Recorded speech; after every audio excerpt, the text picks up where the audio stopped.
Alrighty, guys. So I figured I would go over the new monster, and the new spawn as well, and give you my opinion on whether the monster is good, bad, or whether you should spawn, and how much it'll cost if you do spawn. So let's go over it.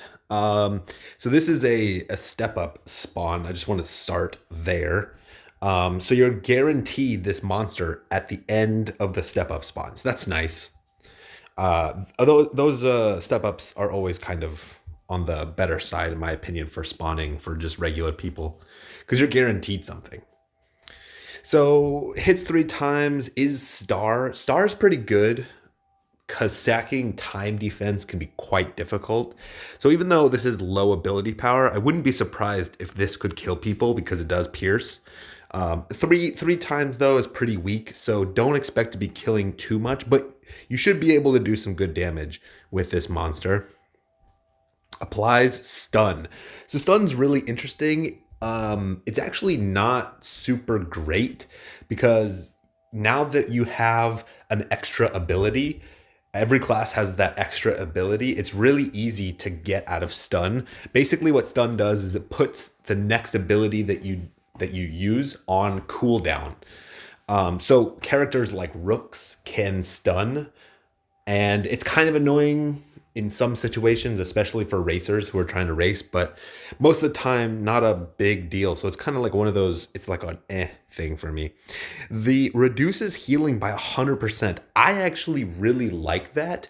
So there was a monster, I believe it was Epsilon from a collab, and it was the Fire Epsilon. She was a prio monster that gave 100% reduction. Not a lot of people used her, but I saw her a couple times in guild battle and in Coliseum. I thought she way overperformed because I was a little bit hesitant. We haven't seen this type of debuff before, and she applied this type of debuff.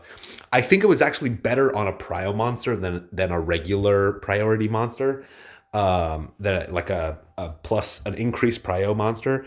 So versus a normal monster like this. So it's one of those things. I actually really like this. I think it's incredibly valuable in guild battles. So think about it like this. If you use this and the enemy, like in the first round, and the enemy has swapped in some of their back line, you can deal damage to them with this uni. If you end up killing some of them and then going into crystal assault and they go into recovery mode, the people who are damaged on their team and have this debuff won't be able to recover to 100% HP and 100% CP when they come out of Clash. So there is some like niche uses where this can be incredibly useful. The same can apply if the enemies go into Crystal. Like if they go into your Crystal, if they have characters that can heal like rooks or clerics, they won't be able to gain any HP, no CP. Remember, healing reduction is a really unique buff. You can't remove it with anything except for applying healing increasing on your team. So it's a super unique buff. Unless they've changed it, it's basically impossible to remove. So it is kind of interesting. And 150 is a long time. Decreasing action speed can be really useful for really hard missions, but generally not super useful. Changing cost, the enemy's cost, to 30 is also kind of a weird one. Sometimes it can be really good, but sometimes it can be really bad. It really depends. It's interesting because I'll just be honest. I am not sure if you have cost reduction resistance and you have more than 30 cost. I don't know if this still applies to you. I'll just be honest. But what I will say is that if it does apply, having only 30 cost is incredibly low in the current meta time. You need, because each ability that does damage, you'll need roughly somewhere between 20 and 30 cost to use just one ability. So resetting the enemy's cost to just 30 would be really good. Now, there are some cases, for example, if they have no cost, that you could give them cost. So it just sets the enemy's cost to 30. So if they have less than 30, it'll go to 30. If they have more than 30, it'll go down to 30. So it's one of those things. In some situations it's good, some situations it's bad. Kijin, I like Kijin. It's a more rare buff, but it is still really good. Siege, it's like, okay, at least you get a bubble.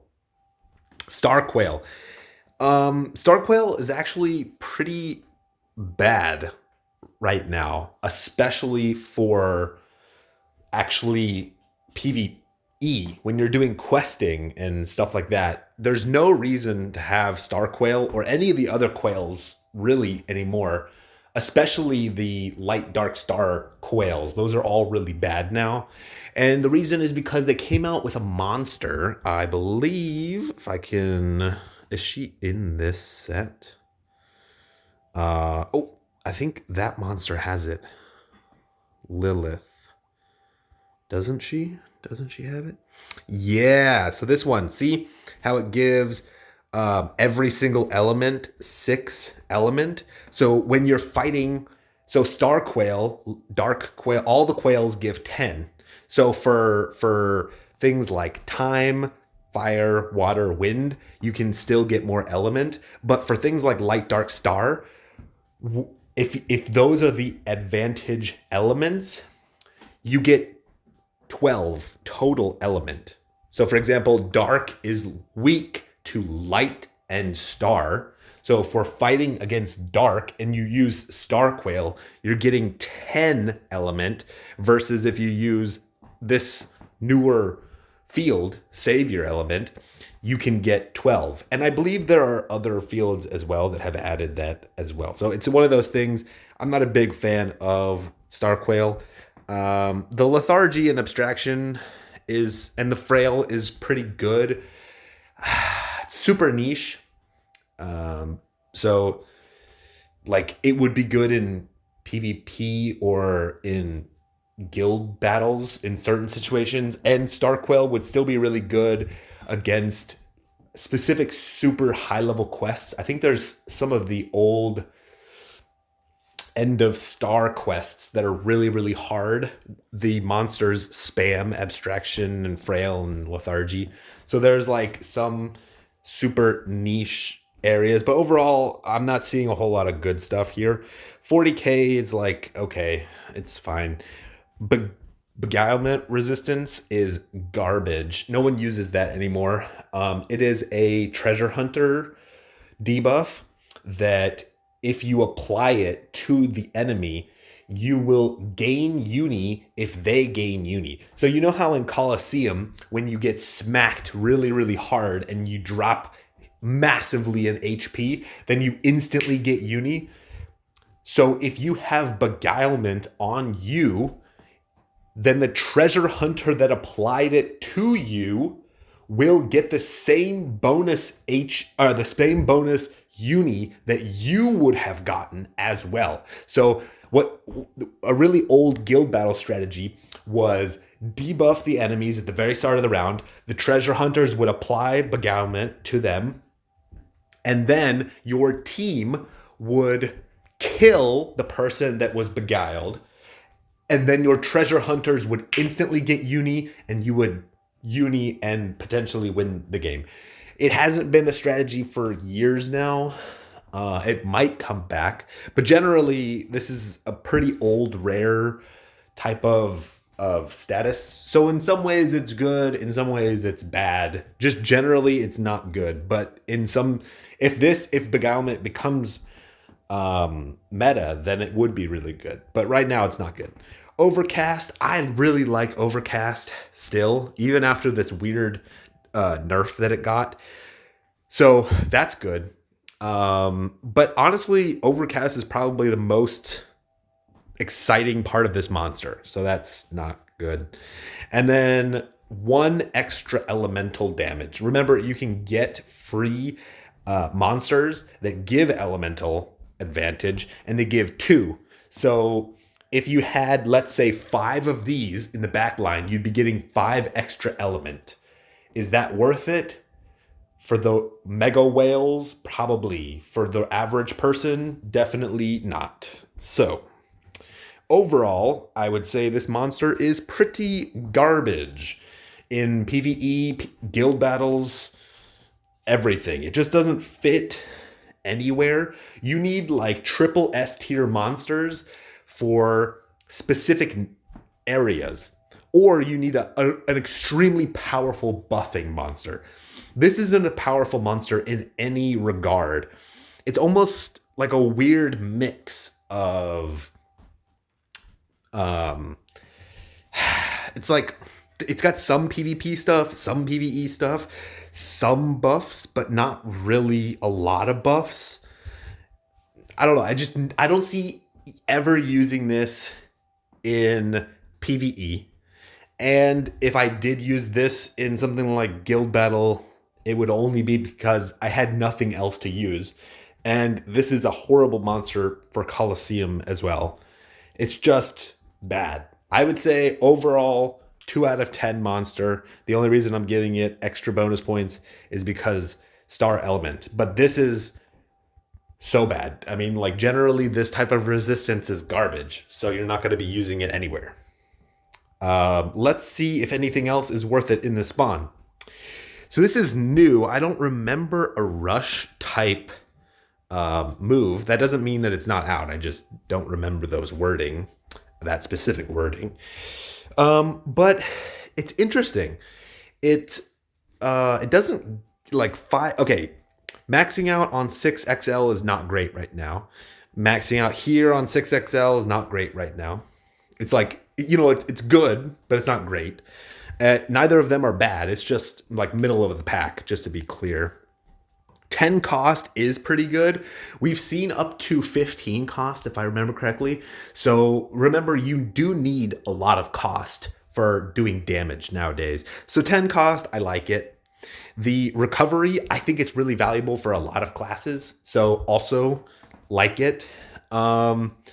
And then increases crit hit chance by 4XL plus. It's a really bizarre buff. I don't even know, like, because why wouldn't you just guarantee crits? Like there are other procs that guarantee crits. So it's confusing to me why they would put something like that on any weapon proc. Unless I'm missing something, this is the chance to crit.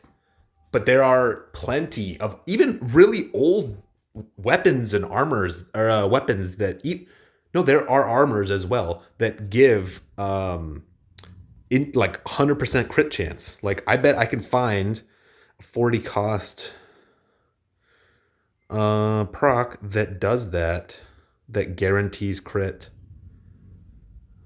Roar. This is Roar, isn't it? Nope, that's Adoration. This is Roar? Nope, Adoration. Dang it. Well, I know that they exist. This is not Roar, right? Nope, Adoration. Of course, as soon as I start looking for it, I bet I have an old. Here are these. I mean, 42 cost, that's pretty old. But Roar came out way before that, and it performs crit hits. Like, this is a very, very common thing that has been around for a really long time. So I don't understand why you would even have that type of proc. It's just a bad proc. Overall, not a fan. I think this is probably a 6 to 7 out of 10 proc. It definitely has a lot of good stuff. I'm not saying it's completely bad, but it doesn't do everything that you would want. And it's definitely not a high level proc, but it's, it's good. It's better than a lot of the stuff that's been coming out in the 43 to 44 range.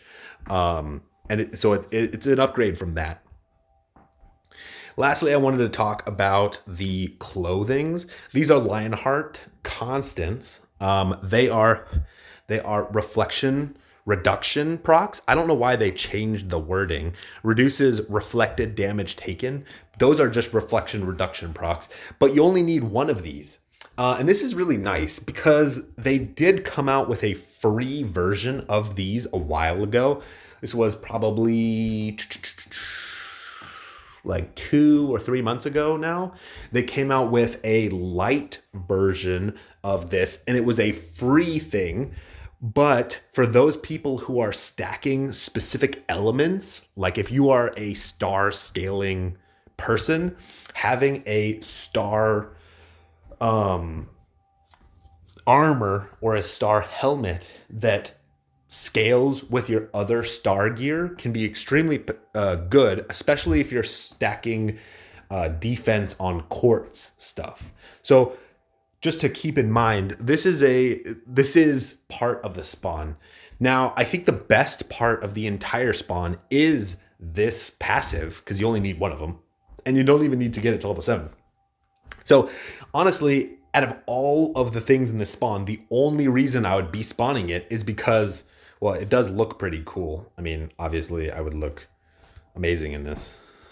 But the monster is not great. And even if you spawned the entire thing, you're probably getting roughly 1,000 of these medals, and it is 225 gems total to spawn from start to finish. And you'd want about 2,000 of them. So you'd probably want to do 2 rotations in order to get the armor. That's basically the only reason that you'd be doing this, in my opinion. And that would be about 450 gems roughly. And I think that that's pretty reasonable for something that you'll be able to use for years, because everyone needs reflection reduction. There are some exceptions, like some classes don't need it, but for the most part, basically every class needs it. So in that aspect, I do like it. Now, if you went for this, I did the math earlier, you would need a little bit more than 3 rotations. So probably somewhere around the 750 gem mark for a scroll, if you wanted the scroll. Let's talk about the other spawn as well. This is a treasure spawn, and it's only got 5 boxes. The boxes have some pretty high numbers, and I didn't look at the defense gear. Steama gear. Oh, anima and steama gear. That's pretty good.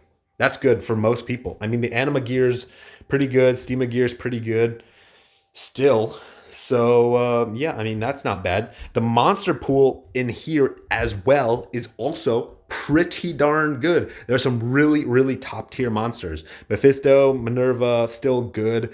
Old Valk, still good. I think Roke and Zed are still pretty good as well.